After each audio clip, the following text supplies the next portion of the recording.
नमस्कार साथियों। हम सब जानते हैं कि विद्यालय एक सामाजिक संरचना है। समाज ने और समुदाय ने विद्यालय की स्थापना इसलिए की है क्योंकि वह समाज और समुदाय के अनुरूप अपने बच्चों को एक बेहतर नागरिक के रूप में निर्मित करना चाहता है। परंतु विद्यालय समाज से भिन्न नहीं है, विद्यालय समाज से परे नहीं है। विद्यालय समाज का अंग है। बिना समुदाय और समाज के हस्तक्षेप, सहायता, सुझाव और भागीदारी के विद्यालय के संचालन की परिकल्पना नहीं की जाती। लेकिन यदि विद्यालय के संचालन के लिए समुदाय खुद को मोबिलाइज कर ले, खुद को संचालित कर ले, खुद एक उसके अंदर ओनरशिप, एक अपनत्व की भावना विकसित हो जाए विद्यालय के प्रति, तो हम कहते हैं कि समुदाय में विद्यालय के प्रति या किसी भी संस्था के प्रति एक संचालन का भाव या एक मोबिलाइजेशन हो रहा है। आइए जानने का प्रयास करते हैं कि सामुदायिक संचालन से हमारा तात्पर्य क्या है, सामुदायिक संचालन होता क्या है। जब समुदाय के सदस्य किसी संस्था को या किसी व्यवस्था को अपना समझने लगें, उसके साथ एक अपनत्व का भाव जोड़ लें, तो वह सामुदायिक संचालन होता है। मैं एक उदाहरण से समझाने का प्रयास करता हूं। आपने पढ़ा भी होगा कि एक व्यक्ति कुछ गांवों से गुजर रहा था, तो एक गांव में गया। उसने गांव के व्यक्ति से किसी से पूछा कि यहाँ विद्यालय कहाँ है, स्कूल कहाँ है। तो स्कूल, अच्छा, जहाँ बच्चे पढ़ने जाते हैं वो आगे होगा, थोड़ा आगे जाकर है, आगे जाकर किसी से पूछ लीजिएगा। गांव के बाहर एक बिल्डिंग है पुरानी सी, वहाँ पर एक बाउंड्री है, वहाँ कुछ बच्चे खेलते मिलेंगे, एक टीचर जी बैठे मिलेंगे, वो स्कूल है। दूसरे गांव में गया, उसने उस गांव में भी किसी से व्यक्ति से प्रश्न पूछा, विद्यालय का? उसने कहा, अच्छा, विद्यालय जहां हमारे बच्चे पढ़ने जाते हैं? हाँ, वहां तो हमारे बच्चे बहुत अच्छी अच्छी चीजें सीखते हैं, हमको पता है कहाँ है, आप हमारे साथ चलिए। उनको लेकर कहते, ये है हमारा विद्यालय, ये है हमारे गांव का विद्यालय। देखिए, दोनों जगह विद्यालय है, दोनों जगह समुदाय के सदस्य उस व्यक्ति को विद्यालय का पता बता रहे हैं, विद्यालय तक ले जा रहे हैं, लेकिन भाव में भिन्नता है। एक भाव में अलगाव है, वहीं दूसरे उदाहरण के भाव में अपनत्व है। यह अपनत्व ही सामुदायिक संचालन है। मैं एक और उदाहरण देता हूं।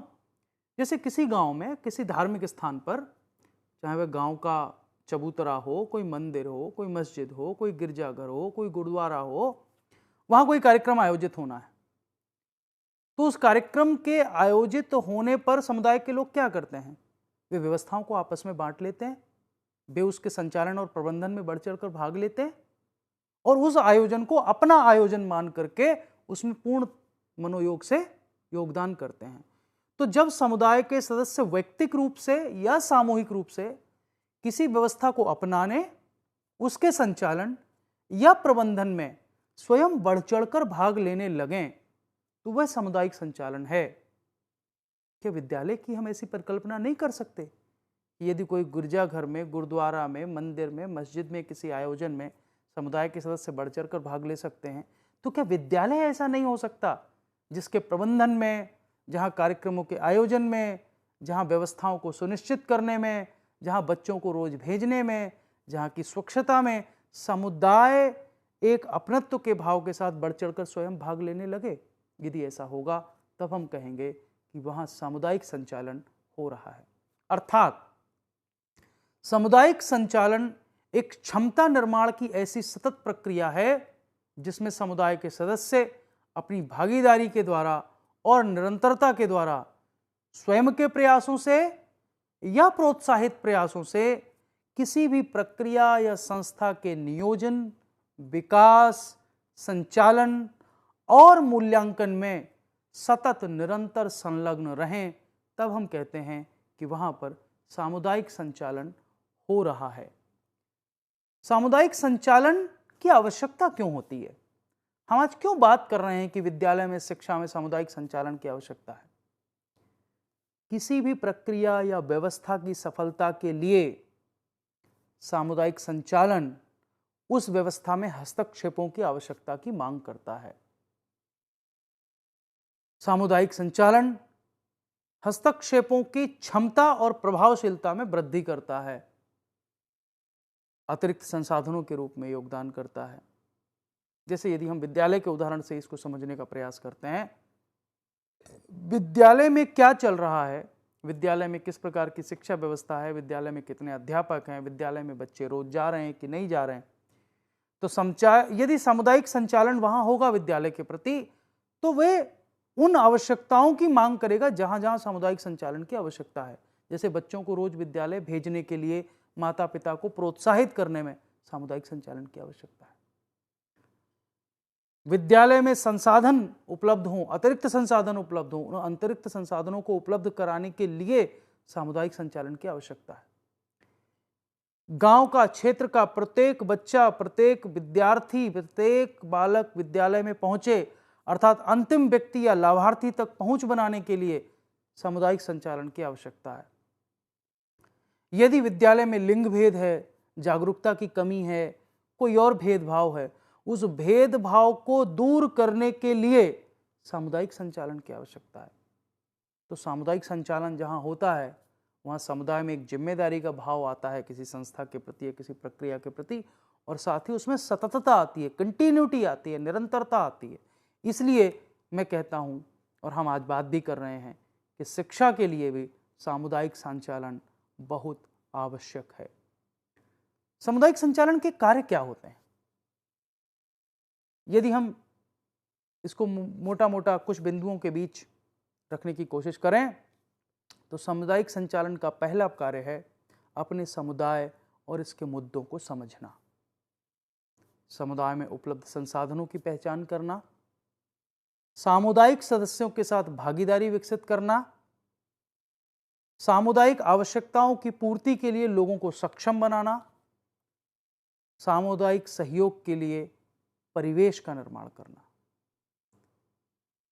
साथ ही समुदाय के सदस्यों के साथ मिलकर काम करना, उनके साथ मिलजुल कर कार्य करना, समुदाय में रचनात्मक गतिविधियों को बढ़ावा देना, समुदाय के बाहर जो संसाधन उपलब्ध हैं उन तक पहुंच बनाने में मदद करना, समुदाय के साथ कार्य करने के लिए पर्याप्त समय देना और सभी भागीदारों को सम्मिलित करना। यदि मैं आपकी भूमिका इसमें देखूं एक शिक्षक के तौर पर, तो इन सारे प्रकारों में आपकी भूमिका बहुत महत्वपूर्ण है। और चलिए हम प्रयास करते हैं कि एक एक बिंदु में आपकी क्या भूमिका हो सकती है, कैसे हम आगे बढ़ सकते हैं, कैसे सामुदायिक संचालन को एक सक्रिय रूप से अपने विद्यालय और शिक्षा के लिए उपयोग में ला सकते हैं, इस पर बात करते हैं। जब हम बात करते हैं समुदाय और इसके मुद्दों को समझना, जैसे आप एक अध्यापक हैं, आपकी नियुक्ति किसी विद्यालय में होती है और आप जाकर देखते हैं कि उस विद्यालय में बच्चे रोज नहीं आते, बच्चे निरंतर नहीं आते। बच्चों से बात करते हैं तो वो कहते हैं हम अपने पिताजी के साथ कहीं काम करने जाते हैं। उनके माता पिता को आप बात करने के लिए बुलाते हैं तो वो आते नहीं हैं, तो आपकी शिकायत रहती है कि हम माता पिता को बात करने के लिए बुलाते हैं तो वे आते नहीं हैं। लेकिन मेरा प्रश्न ये है कि क्या आपने समुदाय को समझा? क्या आपने समुदाय के मुद्दों को समझा? क्या आपने कभी ये जानने का प्रयास किया इन बच्चों के माता पिता का रोजगार क्या है, उनकी क्या व्यस्तताएं हैं? हो सकता है आपने माता पिता को मंगलवार को दोपहर में 12 बजे बुलाया हो, लेकिन उनके माता पिता मंगलवार को, सोमवार को, बुधवार को रोज मजदूरी करने जाते हो, उनके लिए वो ज्यादा महत्वपूर्ण है, तो वो आपसे मिलने नहीं आ सकते। अर्थात आपको उस समुदाय के, जहां के बच्चे आपके विद्यालय में आते हैं, उनके रोजगारों को समझना पड़ेगा, वो कहां व्यस्त रहते हैं, किस प्रकार की उनकी व्यस्तता है, उसको समझना पड़ेगा। जब तक आप समुदाय को नहीं समझेंगे, समुदाय के सदस्यों को, या समुदाय की संस्कृति क्या है, वहाँ के रीति रिवाज क्या हैं, वहाँ की परंपराएं क्या हैं। कई बार अध्यापक जो है कुछ नियमों में बांधने के कारण कोई ऐसा नियम विद्यालय में लागू करने का प्रयास करते हैं जो हो सकता है वहाँ की धार्मिक संस्कृति है, वहाँ के रीति रिवाजों से भिन्न हो, और इस कारण से समाज और विद्यालय में विद्वेष उत्पन्न हो जाता है। समाज कहता है नहीं, हमारा बच्चा तो ये चीज़ पहनकर नहीं आएगा या ये पहनकर आएगा क्योंकि हमारी परंपरा में है, हमारे रीति रिवाजों में है, हमारी संस्कृति में है। अध्यापक कहता है नहीं, विद्यालय में ये कुछ नहीं चलेगा, विद्यालय में सब बच्चे एक जैसे रहेंगे। फिर विद्यालय और समाज के बीच एक टकराव उत्पन्न हो जाता है। तो जब हम सामुदायिक संचालन की बात कर रहे हैं, समुदाय की भागीदारी की बात कर रहे हैं, तो ये आपकी भूमिका है कि जिस समुदाय में आपका विद्यालय है वहाँ की संस्कृति क्या है, वहाँ के रीति रिवाज कैसे हैं, वहाँ की परंपराएं क्या हैं, वहाँ किस प्रकार के आयोजन होते हैं, समुदाय का शैक्षिक सामाजिक विन्यास कैसा है, शिक्षा के प्रति समुदाय के लोगों में कितना उत्साह है या निरुत्साह है? क्या समुदाय के लोग शिक्षा का महत्व समझते भी हैं? समझते हैं तो कितना समझते हैं? कौन लोग हैं जो शिक्षा का महत्व समझते हैं? कौन लोग हैं जो शिक्षा का महत्व और लोगों को समझा सकते हैं? इसके लिए करना क्या होगा? इसके लिए आपको समुदाय के सदस्यों के साथ निरंतर बातचीत करनी होगी, उनके साथ निरंतर वार्तालाप करना होगा। और यदि कोई ऐसा मुद्दा आता है जिस पर आपको लगता है कि आपको चर्चा की आवश्यकता है, तो आप छात्रों के साथ, अभिभावकों के साथ, अपने साथी शिक्षकों के साथ, विद्यालय प्रबंधन समिति में जो सदस्य हैं वे भी समुदाय से आते हैं, सभी के साथ आप चर्चा करिए, क्योंकि आपका उद्देश्य होना चाहिए कि मैं इस समुदाय और इस समुदाय के मुद्दों, इसकी व्यस्तताओं, इसके आयोजनों, इसके रीति रिवाजों, इसके रोजगारों, सब चीज़ों को समझ लूँ। यदि आप अपने समुदाय को समझ लेंगे, यदि आप अपने को अपने समुदाय के करीब ले जाएंगे, तो आपका समुदाय आपके करीब आने को तैयार होगा, आपके अर्थात एक शिक्षक के और विद्यालय के। तो ये पहला काम है जहां आपकी महत्वपूर्ण भूमिका है। दूसरा, आपको उन संसाधनों की पहचान करनी है जो समुदाय में उपलब्ध हैं, क्योंकि आपको समुदाय को संचालित करना है, उसको मोबिलाइज करना है, उसको विद्यालय के करीब लाना है। कैसे लाएंगे? क्या तरीके हो सकते हैं? क्या हम ऐसे अभिभावकों की पहचान कर सकते हैं क्या, जिनका उपयोग हम संसाधन के रूप में कर सकें? जैसे कोई अभिभावक हो सकता है चिकित्सक हो। क्या हम उसको दैनिक स्वच्छता पर चर्चा करने के लिए बच्चों से उसको बुला सकते हैं विद्यालय में क्या? या समुदाय में कई प्रकार की संस्थाएं हो सकती हैं, कोई धार्मिक संस्थाएं हो सकती हैं, कोई मंदिर हो सकता है, मस्जिद हो सकता है, कोई सामाजिक संस्थाएं हो सकती हैं, कोई आंगनवाड़ी की संस्था हो सकती है, कोई और युवक मंगल दल जैसी संस्थाएं कई राज्यों में चलती थी, उस तरह की संस्थाएं हो सकती हैं। तो समुदाय में कौन कौन सी संस्थाएं हैं जिनके साथ आप सहयोग कर सकते हैं, उनके अवसर आप ढूंढिए। सामुदायिक गतिविधियों में विद्यार्थियों की भागीदारी सुनिश्चित कराना, जैसे कोई सामुदायिक आयोजन है, कोई मेला है, कोई जयंती है, कोई पूजा है, वहां विद्यार्थियों की भागीदारी कैसे हो सकती है? उन विद्यार्थियों की भागीदारी एक तो उस समुदाय के अंग के रूप में तो है ही, क्योंकि वो अपने माता पिता के साथ तो वहां जाते ही हैं, लेकिन एक विद्यालय के विद्यार्थी के रूप में सामूहिक रूप पर विद्यालय का योगदान उन सामुदायिक गतिविधियों में कैसे हो सकता है? या समुदाय में कोई संसाधन है तो बच्चे वहां तक कैसे पहुंच सकते हैं? जैसे मान लीजिए किसी ने कोई रोजगार है, किसी का मान लीजिए जूस निकालने का रोजगार है किसी का, और जूस निकालने की एक प्रक्रिया है, उस प्रक्रिया में कैसे भौतिक विज्ञान काम करता है, कैसे उसमें कृषि का योगदान है। अब मान लीजिए वो आपको वो जो जूस निकालने की मशीन या जूस निकालने की जो व्यवस्था किसी ने लगा रखी है गांव में, वो आपको एक संसाधन के रूप में प्रयोग करनी है किसी शिक्षण विषय में, तो या तो उसको विद्यालय तक ले आइए या बच्चों को वहां तक लेकर चले जाइए। तो विद्यार्थियों की पहुंच कैसे बनाएंगे? अर्थात सामुदायिक जो संसाधन हैं, समुदाय में जो संसाधन उपलब्ध हैं, उनका अधिगम प्रक्रिया में समावेशन कैसे सुनिश्चित होगा? जब हम समुदाय में उपलब्ध संसाधनों में पहचान की बात कर रहे हैं, तो आपकी भूमिका यहां पर महत्वपूर्ण हो जाती है।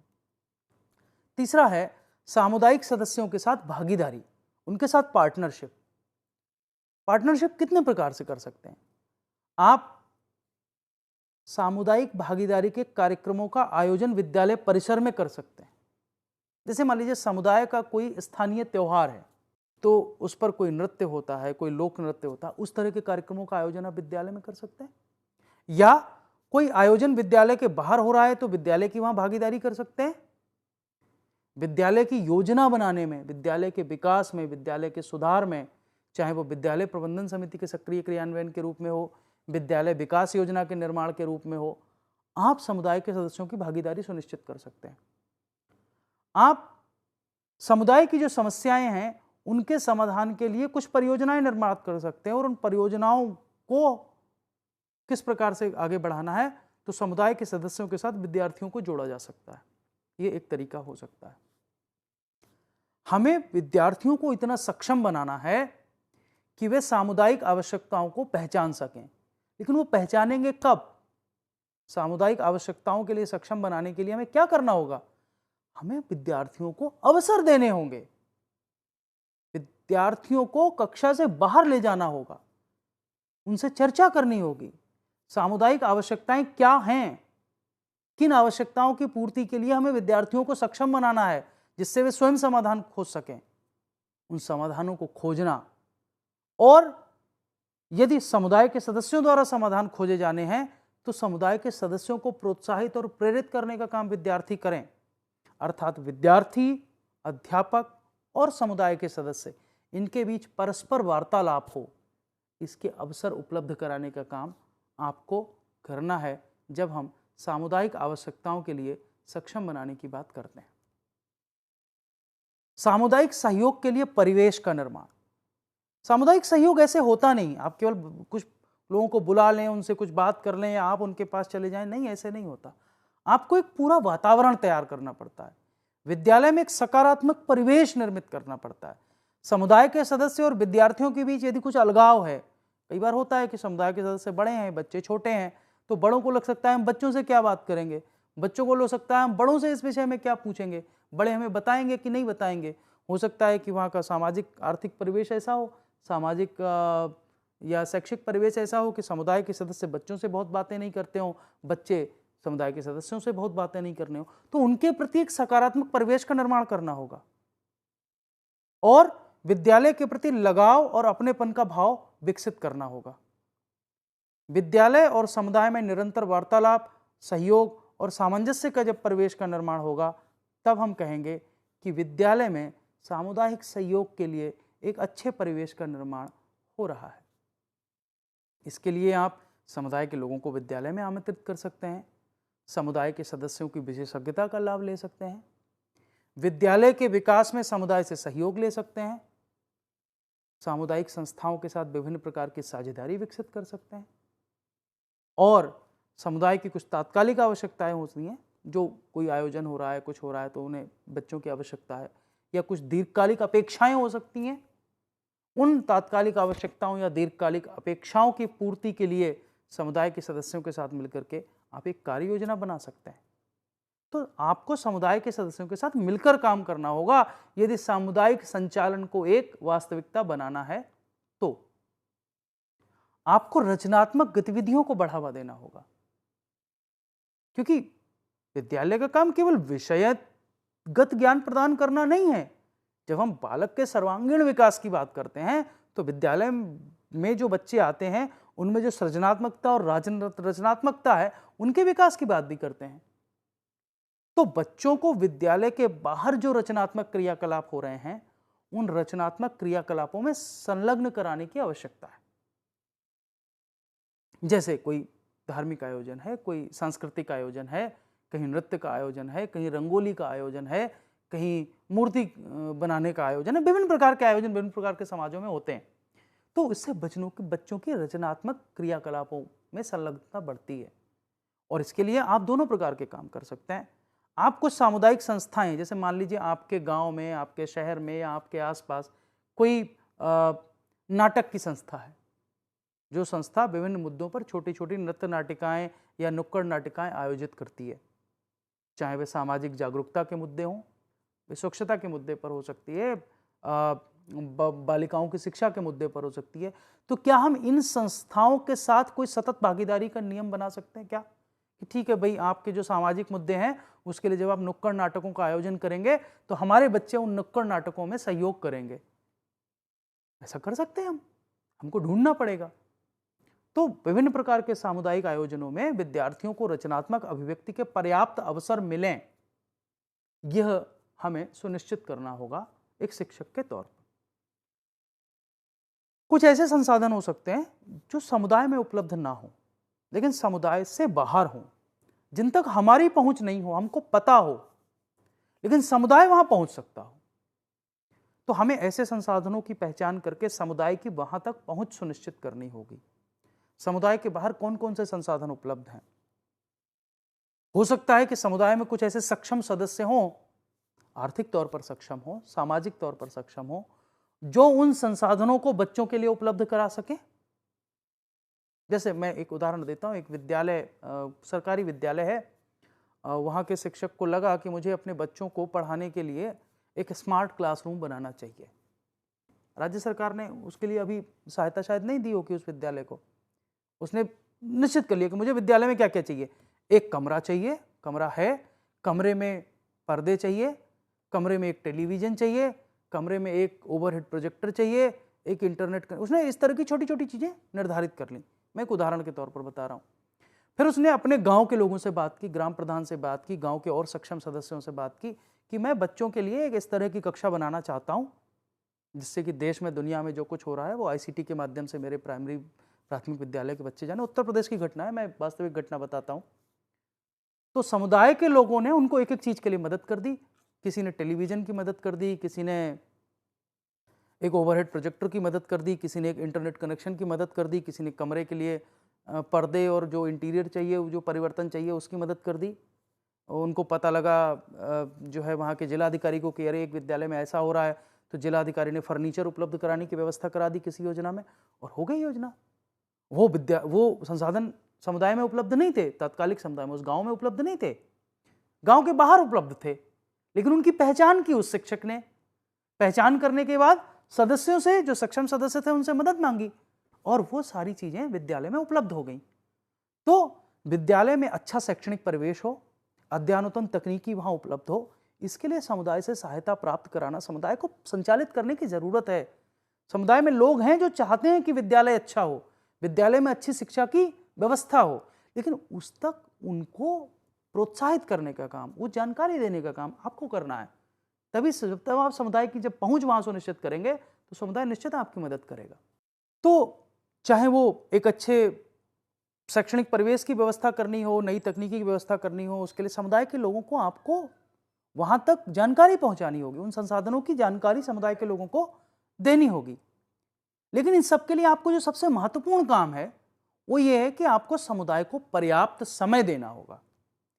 यदि आप एक सामुदायिक संचालनकर्ता हैं, एक शिक्षक हैं जो सामुदायिक संचालनकर्ता की तरह अपनी भूमिका निभाना चाहता है, तो समुदाय के साथ अगर एक टिकाऊ भागीदारी आपको विकसित करनी है तो उसके लिए आपको समुदाय के साथ समय व्यतीत करना होगा। आजकल विद्यालयों में शिक्षकों के पास समय का अभाव है और ये वास्तविकता है।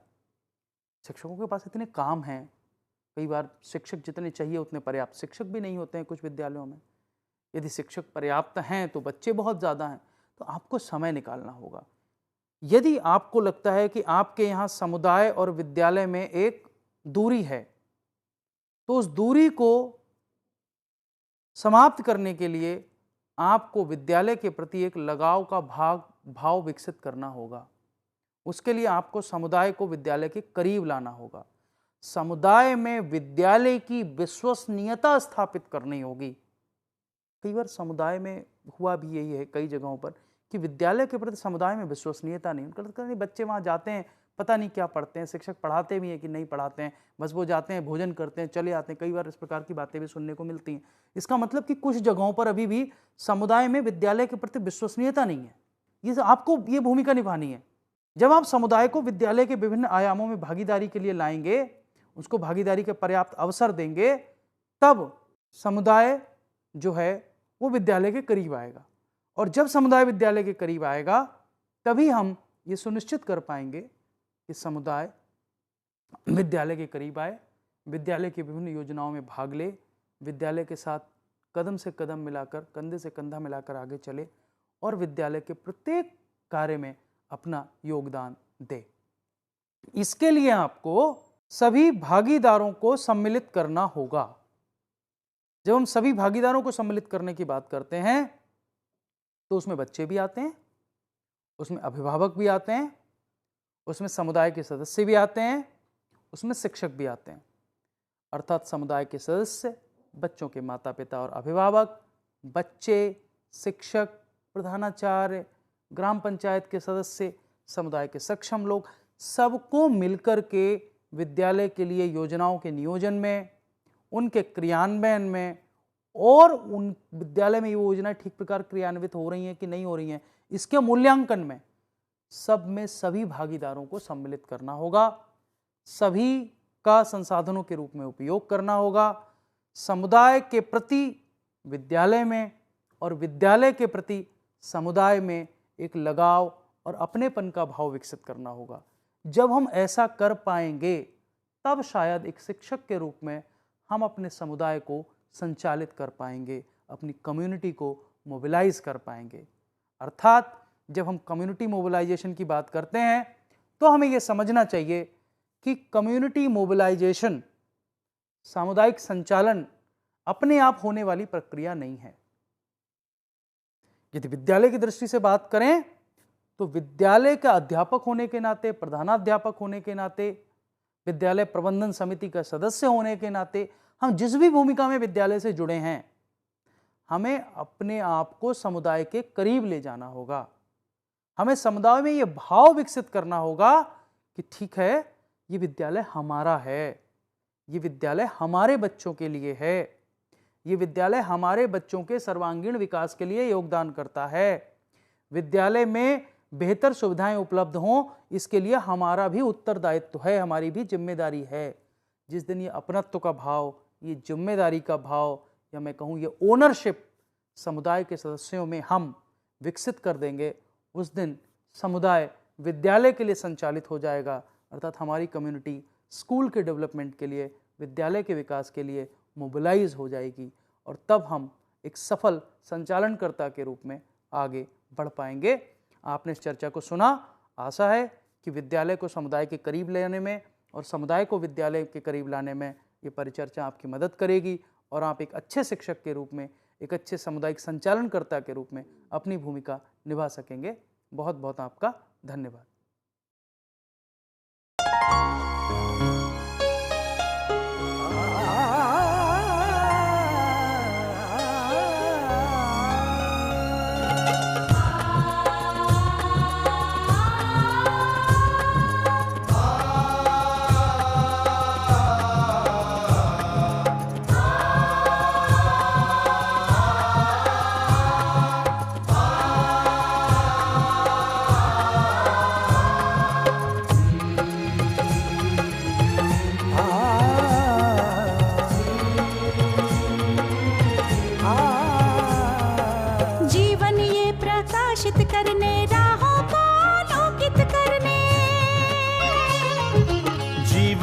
प्रकाशित करने, राहों को आलोकित करने, हम अपना दीपक स्वयं बने, हम अपना रास्ता स्वयं चुने।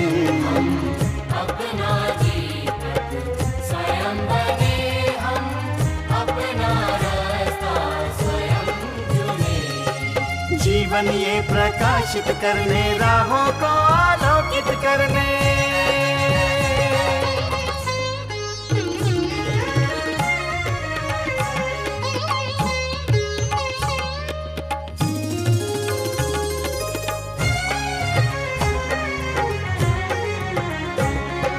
धन साधन समय की सीमा से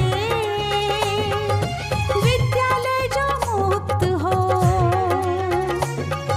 धन साधन समय की सीमा से विद्यालय जो मुक्त हो। कभी पढ़े हम कहीं पढ़े, वे विषय की लोच से युक्त हो। कभी पढ़े हम कहीं पढ़े, वे विषय की लोच से युक्त हो। मित्रों हम उठे और जागे, मंजिल आने की ध्वनि सुने। हम अपना दीपक स्वयं बने, हम अपना रास्ता स्वयं चुने। जीवन ये प्रकाशित करने, राहों को आलोकित करने।